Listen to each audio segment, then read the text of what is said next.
வணக்கங்கண்ணா. Kunnathur Duraisamy borewell mechanic பேசுகிறேங்க. இது பார்த்தீங்கன்னா பாயிண்ட்டு திருப்பூர் பக்கத்தில் சிக்கனா காலேஜ் பேக் சைடுங்க. இந்த போரில் ஃபால்ட் என்னன்னு பார்த்தீங்கன்னா, போரில் மட்டக்கல் இருந்துருக்குதுங்க. கல் ஏதோ வந்து குறுக்க நின்றுருக்குது. சரி மோட்டரை இறக்கி பார்த்துருக்காங்க, இறங்கலைன்னு சொல்லி இவங்களே ஒரு ராடு ஒன்று செஞ்சு கட்டி கவுத்தில் விட்டு அடித்து பார்த்துருக்காங்கண்ணா.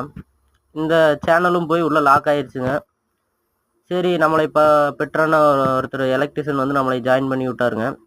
நம்ம போய் கேமராவை போருக்குள்ள விட்டு பார்த்துட்டுங்க. இந்த சேனல் பார்த்தீங்கன்னா தெரியும் போர் களவாக இருக்குதுங்க. கொக்கி விட்டு லாக் பண்ணி இந்த சேனலை எடுத்து கொடுத்துட்டுங்க. கீழே இருக்கிற கல்லையுமே உடச்சி 600 அடிக்கு கீழே தள்ளியாச்சுங்கண்ணா. கடைசியாக கேமராவும் விட்டு செக் பண்ணி காமிச்சிட்டு வந்துடுவோங்க. நம்ம யூடியூப் சேனலில் நம்பர் முன்னாலேயே இருக்குதுங்க, பார்த்து கால் பண்ணுங்கள். நன்றிண்ணா.